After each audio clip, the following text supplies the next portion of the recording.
Halo, perkenalkan nama saya Vivi Lydia Anggraini dengan nomor NIM 201300007 dari Prodi Ekonomi Pembangunan Universitas Gadjah Malang. Di sini saya akan mempresentasikan atau menjelaskan mengenai analisa berkelanjutan utang negara dalam keuangan internasional. Berikut penjelasannya.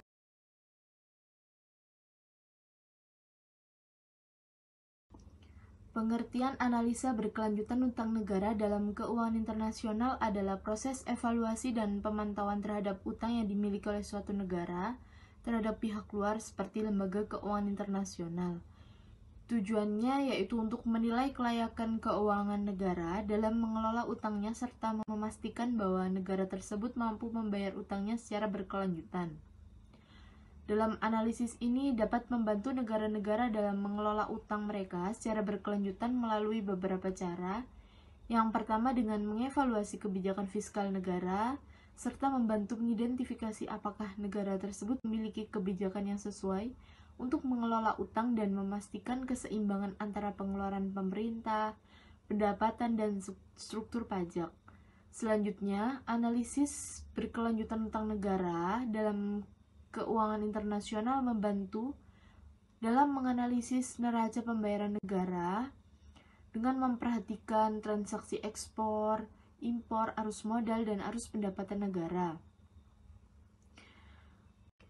Faktor-faktor yang menjadi objek analisis dalam analisa berkelanjutan utang negara dalam keuangan internasional terkait evaluasi kebijakan fiskal suatu negara, yaitu yang pertama, pengeluaran pemerintah, kedua, pendapatan, ketiga, struktur pajak, keempat, kebijakan fiskal yang baik.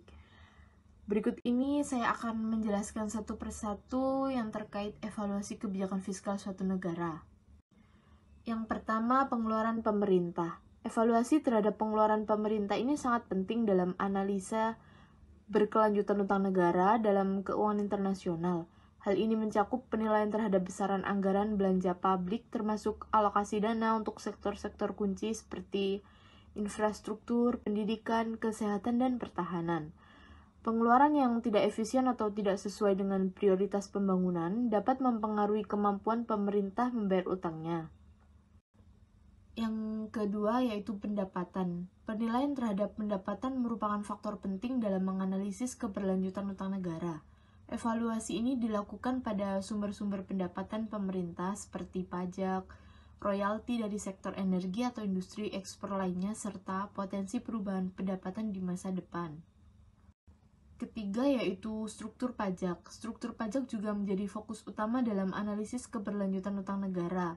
Evaluasi ini dilakukan pada jenis-jenis pajak yang diterapkan oleh suatu negara, tingkat tarif pajak yang berlaku untuk berbagai sektor ekonomi dan kelompok masyarakat tertentu, serta upaya untuk menghindari praktik penghindaran pajak. Yang keempat atau yang terakhir, kebijakan fiskal yang baik. Bagaimana kebijakan fiskal yang baik dapat mempengaruhi keberlanjutan utang negara menjadi poin sentral dalam evaluasi ini. Penilaian dilakukan terhadap kesesuaian antara pengeluaran dan pendapatan, upaya untuk mencapai keseimbangan anggaran, serta langkah-langkah untuk mengurangi defisit fiskal dan meningkatkan efisiensi penggunaan dana publik. Dalam analisa berkelanjutan utang negara dalam keuangan internasional, analisis neraca pembayaran menjadi titik fokus. Berikut terdapat beberapa poin yang akan dijelaskan dalam penilaian transaksi internasional. Yang pertama yaitu ekspor dan impor. Penilaian dilakukan terhadap volume, komposisi, dan nilai ekspor serta impor barang dan jasa untuk melihat kinerja perdagangan luar negeri suatu negara. Yang kedua, arus modal. Evaluasi arus modal menyoroti masuknya dan keluarnya dana dari negara tersebut yang dapat mempengaruhi cadangan devisa serta kemampuan membayar utang. Ketiga yaitu arus pendapatan.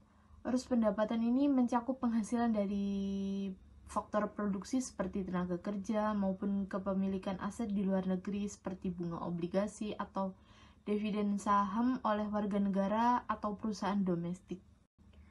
Penting untuk menjaga keseimbangan dalam neraca pembayaran karena ketidakseimbangan dapat berdampak pada keberlanjutan utang negara secara keseluruhan. Ketidakseimbangan yang berkelanjutan seperti defisit neraca perdagangan yang terus-menerus atau arus modal keluar yang signifikan dapat menimbulkan tekanan pada nilai tukar mata uang dan cadangan devisa negara. Terdapat beberapa cara yang dilakukan untuk mengatasi ketidakseimbangan dalam neraca pembayaran. Yang pertama, defisit neraca pembayaran.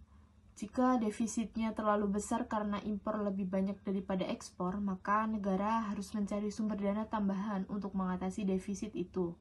Salah satu cara yang digunakan yaitu dengan meminjam uang dari luar negeri melalui obligasi atau pinjaman lainnya. Jika besarnya utang itu tidak tertata dengan baik atau dibiarkan terus-menerus bertambah besar, bisa menyebabkan beban utang yang berlebihan bagi negara tersebut. Yang kedua yaitu surplus neraca pembayaran. Kalau surplus terlalu besar artinya negara eksporannya lebih banyak daripada impornya. Ini bisa mengakibatkan penguatan mata uang negara tersebut dan membuat barang-barang produksi dalam negeri jadi lebih mahal di pasar internasional. Akibatnya, pertumbuhan ekonomi bisa terhambat karena daya saing produk-produk domestik menurun. Ada beberapa faktor yang dianalisis dalam penilaian risiko dalam analisa berkelanjutan utang negara dalam keuangan internasional. Yang pertama yaitu suku bunga, kedua fluktuasi nilai tukar, ketiga risiko politik. Risiko-risiko tersebut jika nilainya tinggi dapat menghambat kemampuan negara membayar utang secara berkelanjutan. Jika beban pembayaran utang terlalu besar atau ada ketidakpastian politik dan ekonomi yang signifikan, maka negara mungkin kesulitan dalam mencari sumber pendapatan tambahan atau menegosiasikan restrukturisasi utang dengan kreditor. Jadi, penilaian risiko dalam analisis berkelanjutan utang negara dalam keuangan internasional sangat penting untuk melihat apakah negara mempunyai kemampuan membayar utangnya di tengah kondisi suku bunga yang fluktuatif dan risiko politik yang mungkin timbul. Berikut ini terdapat bagaimana risiko yang tinggi bisa menghambat kemampuan negara untuk membayar utangnya secara berkelanjutan.